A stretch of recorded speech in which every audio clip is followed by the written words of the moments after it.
खरं म्हणजे हा पूल आता कंप्लीट होतो आहे. पुलाचं बांधकाम बघून खरं मला म्हणजे आनंद वाटतो आहे. कारण ह्या पुलाचं स्वप्न या इथल्या सगळ्या ग्रामीण भागातल्या कांदाट खोऱ्यातल्या सोळशी खोऱ्यातल्या लोकांनी गेल्या अनेक वर्षापासून पाहिलं होतं. आणि त्याला खऱ्या अर्थाने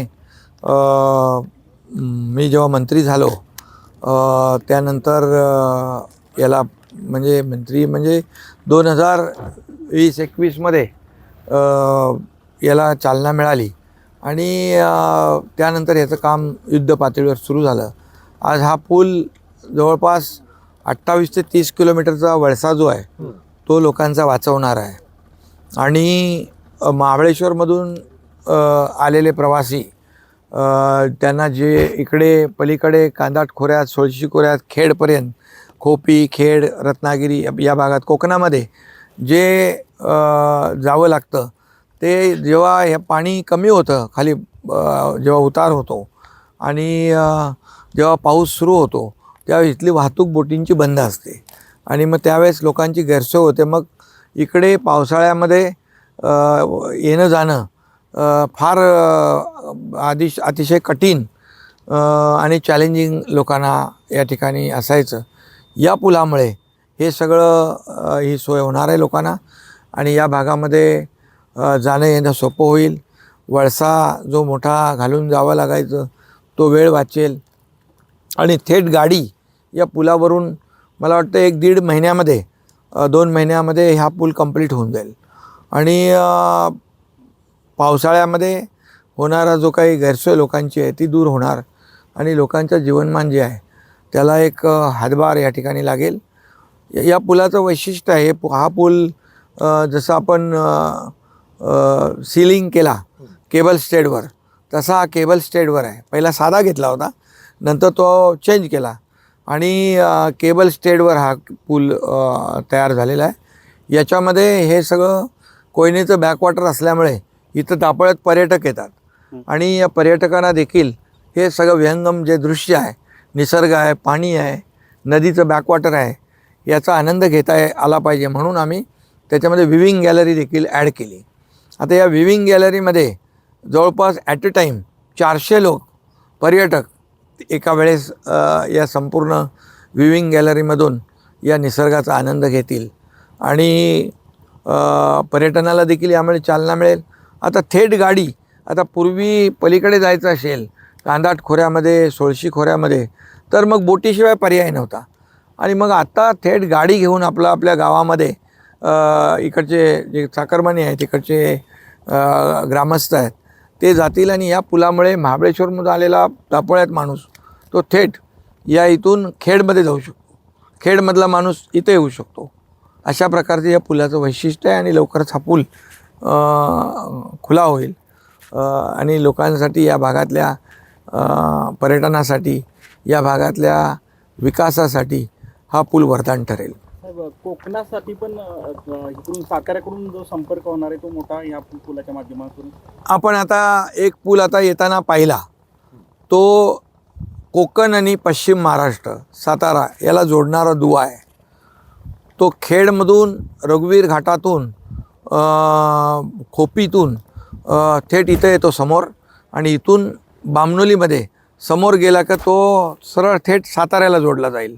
त्यामुळे पुणे बेंगलोर हायवे आणि मुंबई गोवा हायवे हे एशियन हायवे जे आहेत यांना जोडणारा हा मधला पूल जो आहे तो त्याचंही काम सुरू आहे आणि तो मला वाटतं डिसेंबर 27 ना डिसेंबर 27 पर्यंत त्याचं देखील काम पूर्ण होईल आणि तो देखील कनेक्टिव्हिटीच्या माध्यमातून कोकण आणि पश्चिम महाराष्ट्र जोडणारा एक मोठा दुवा त्या कनेक्टिव्हिटीच्या माध्यमातून पुलाच्या माध्यमातून होईल. कारण जे अंतर 3-4 तासाचं अंतर ते तुम्हाला फक्त 1 तासामध्ये साताऱ्यातला माणूस थेट कोकणामध्ये त्या ब्रिजच्या माध्यमातून जाईल आणि तो ब्रिज त्यासाठी उपयुक्त ठरेल.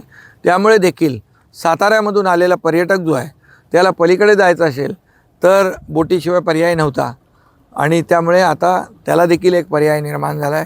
तिसरा एक पूल आहे तापोळा ते आपटी, तो देखील या संपूर्ण पंचक्रोशीतल्या लोकांना साताऱ्याला जाण्यासाठी, म्हणजे महाबळेश्वरवरून इथल्या माणसाला वरून महाबळेश्वरवरून मग आपला पसरणी घाटातून खाली उतरून साताऱ्याला जावं लागायचं. आता त्याला तेवढा वळसा घालण्याची गरज नाही, तो डायरेक्ट इथून साताऱ्याला जाईल. त्यामुळे त्याचे देखील वेळेची बचत होईल आणि मोठ्या प्रमाणावर जे पर्यटक येतात या पर्यटकांना आपल्या वाहनातून थेट जिथं जायचं आहे तिथं ते लोक जाऊ शकतात आणि यामुळे या भागातल्या लोकांना पर्यटनाच्या माध्यमातून रोजगार उपलब्ध होईल. ते जे इथे आमचा जो काही आमच्या महायुती सरकारची संकल्पना आहे की इथला ग्रामस्थ, इथला तरुण रोजगारासाठी आपलं गाव सोडून मुंबई, ठाणे, इतर शहरांमध्ये त्याला जाण्याची जी काही पाळी येते, या सर्व इन्फ्रास्ट्रक्चरमुळे, या पायाभूत सुविधांमुळे, या पुलांमुळे आणि इथल्या पर्यटनामुळे बिलकुल त्यांना इथेच रोजगार मिळेल, पर्यटन वाढेल. त्याचबरोबर आम्ही काल आपण एक पाहिलं रोपवे, मुनावळेमध्ये वॉटर स्पोर्ट्स चालू झालेले आहेत आणि मुनावळेपासून छत्रपती शिवाजी महाराजांच्या काळातला वासोटा किल्ला जो आहे त्या वासोटा किल्लापर्यंत नागेश्वरवरती आहे मंदिर, तिथपर्यंत रोपवे देखील आपण मंजूर केलेला आहे. त्यामुळे मोठ्या प्रमाणावर इथं पर्यटक येतात आणि त्याचा देखील त्यांना फायदा होणार आहे. अनेक आमदार खासदार झाले, मुख्यमंत्री झाला, तुम्ही त्यानंतर कांडरती खोऱ्याकडे आता मोठ्या प्रमाणावर प्रगतीच्या दिशेने वाटचाल करताना पाहायला मिळतं. नाही, खरं म्हणजे कनेक्टिव्हिटी महत्त्वाची आहे, रस्ते महत्त्वाचे आहेत, पूल महत्त्वाचे आहेत. आता नदीवर आपल्याला जर कनेक्टिव्हिटी करायची असेल तर अशा प्रकारच्या पुलांची आवश्यकता आहे आणि हे अत्याधुनिक पद्धतीने हे पूल तयार होत आहेत. आणि या गावागावात आपण पाहिलं असेल की रस्त्यांचं जाळं निर्माण झालेलं आहे. त्यामुळे जर तुम्हाला विकास करायचा असेल तर कनेक्टिव्हिटी महत्त्वाची आहे, चांगले रस्ते महत्त्वाचे आहेत. आता आपण म्हणतो की शहराकडून गावाकडे, तर या ठिकाणी मी आपल्याला सांगू इच्छितो, अनेक लोक जे कोयना धरण झाल्यानंतर अनेक ठिकाणी पुनर्वसित झाले, त्यांचं हे सगळं इन्फ्रास्ट्रक्चर बघून, इथल्या सोयीसुविधा बघून ते पुन्हा इकडं गावाकडे वळू लागलेत. हीच आमची खऱ्या अर्थाने एक अचिव्हमेंट आहे आणि खऱ्या अर्थाने मला ते काम करण्याची संधी मिळाली. मंत्री म्हणून मी काम सुरू केलं. मुख्यमंत्रीपदाच्या माझ्या कारकिर्दीमध्ये देखील अनेक प्रकल्प या संपूर्ण राज्यात जसे केले तसे या भागात, हा कसा म्हणजे आपण पाहिलं तर हा दुर्गम भाग आहे, हा जावळीचा खोरा आहे. महाबळेश्वर तालुका, जावळी तालुका हे छत्रपती शिवाजी महाराजांच्या पदस्पर्शाने पावन झालेली भूमी आहे. आज जर पाहिलं तर घनदाट जंगल आहे आणि अशा या ठिकाणी लोकांना तुम्ही सोयीसुविधा दिल्या तर निश्चितपणे त्यांचं जीवनमान उंचावेल. आणि म्हणून मला आनंद आहे, समाधान आहे की या ठिकाणी हे सगळं पायाभूत सुविधा पूर्ण होत आहे. साहेब, मुख्यमंत्री असताना मला आठवत आहे तापोळ्याच्या समाज मंदिरामध्ये लोकांची मागणी होती, भाषणं मी ऐकली होती स्वतः. त्यामध्ये ह्या भागाचे भूमिपुत्र म्हणून लोकांनी ब्रिजची मागणी केली होती, पण तुम्ही आता एक नाही 3 ब्रिज दिलेला आहे ह्या भागाचे भूमिपुत्र म्हणून. आणि जो एक काम ठरवलं ते पूर्णत्वास येते, त्याचा आनंद किती मोठा, कशा शब्दात सांगाल थोडं? मला मंत्री, मुख्यमंत्री, उपमुख्यमंत्री म्हणून यापेक्षा मी या भागातला भूमिपुत्र आहे याचा मला आनंद आहे. आणि ज्या इथल्या ग्रामस्थांनी जी मागणी माझ्याकडे केली ती मागणी मी पूर्ण करू शकलो, त्याचा पाठपुरावा करून, त्याचं सगळं नियोजन करून, आणि याचा मला भूमिपुत्र म्हणून निश्चित आनंद आहे. आणि म्हणूनच आपण पाहिलं की त्यांनी एक पुलाची मागणी केली होती, पण या ठिकाणी 3 पूल तयार झालेत, कारण ते आवश्यक आहेत. कारण तुम्हाला शेवटी कोकण आणि पश्चिम महाराष्ट्र जोडणं आवश्यक आहे, तरच तुमचं दळणवळण यंत्रणा ज्याची सुदृढ आहे, कनेक्टिव्हिटी ज्या तालुक्याची, जिल्ह्याची, शहराची चांगली आहे, त्याचा विकास भरभराटी म्हणजे विकास गतीने होतो, वेगवान पद्धतीने होतो.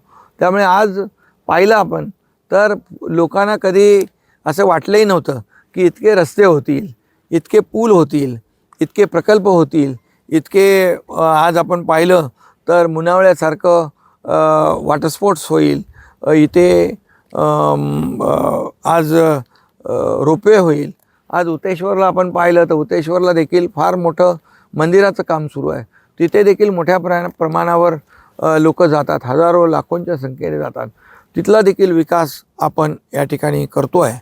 आणि त्यामुळे तसाच आता महाबळेश्वरमध्ये खूप गर्दी झालेली आहे. महाबळेश्वर एक हिल स्टेशन आहे आणि मला आनंद आहे की ब्रिटिशांच्या नंतर नवीन महाबळेश्वर आम्ही करतो आहे.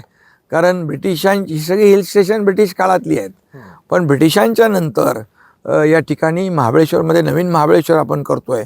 या नवीन महाबळेश्वरमध्ये मोठ्या प्रमाणावर या संपूर्ण ग्रामस्थांना, सर्व गावकऱ्यांना, अगदी महाबळेश्वर तालुका आहे, जावळी तालुका आहे, पाटण तालुका आहे, हे संपूर्ण जवळपास मोठं हे क्षेत्र आहे. या क्षेत्रामध्ये नवीन महाबळेश्वरच्या माध्यमातून लोकांना त्याचा फायदा होईल, या ठिकाणचा विकास होईल. आणि हा सगळा जो काही विकास आहे हा पर्यावरणपूरक आहे. कुठंही पर्यावरणाला हानी पोहोचू न देता प्रो एन्व्हायरमेंट हे सगळे प्रकल्प आम्ही करतो आहे.